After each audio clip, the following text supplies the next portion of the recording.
Alors maintenant, je vais vous parler d'un endroit vraiment incroyable. C'est vraiment France interdite puisque c'est un secret d'État. On va parler abris anti-atomiques. Et en France, contrairement à d'autres pays, on a créé des abris anti-atomiques pour les ministres. Oh là là là. Mais pas pour les autres. Oh là là là. Alors ça, évidemment, ils s'en vantent pas parce qu'il s'était dit tout le monde sera mort, mais on pourra continuer à discuter. Vous voyez le truc. Alors moi, j'ai découvert en plein Paris un de ces abris anti-atomiques et regardez, parce qu'il y a quand même un aspect plutôt marrant. Regardez, vous allez voir ce coin de France interdite.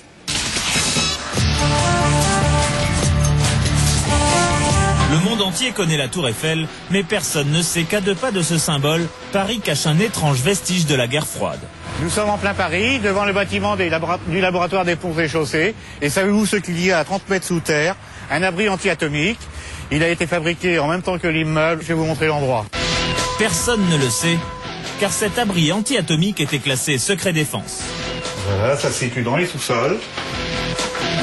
Voici l'entrée de cet abri secret. Seul le gouvernement en connaissait l'existence et très peu de caméras ont pénétré ici.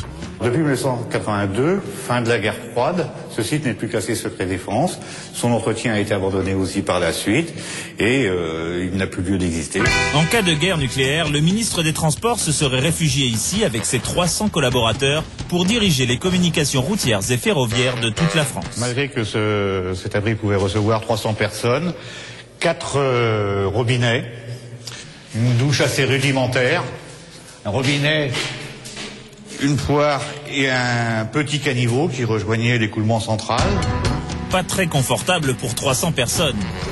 Et pour éclairer tout ce monde-là, il y avait un simple groupe électrogène qui a été entretenu jusqu'en 1982.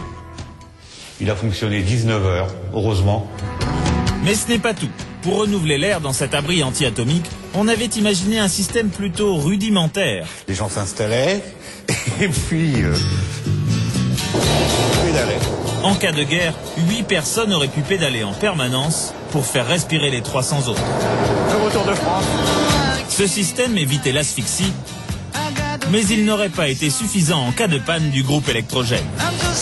Pour l'électricité, je vais t'éclairer avec la bougie là. Des abris comme celui-ci, il y en a 7 autres à Paris, tous pour le gouvernement.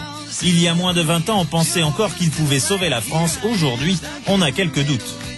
Je ne sais pas si on a bien réfléchi aux conditions particulières qu'on leur donnait. Parce que je crois que vivre dans un site comme celui-ci, enfermé sans voir le jour et tout ça, je crois peut-être que le choix aurait été de rester là-haut même s'il y avait une bombe. Il y a quand même une sacrée info dans le reportage, là, Valérie. C'est que l'abri a été fermé en 82, c'est-à-dire dès 82 la France apparemment n'avait plus besoin, alors que la chute du mur de Berlin c'est 89. Beaucoup plus tard, oui, 89. Beaucoup plus tard, on y croyait déjà plus.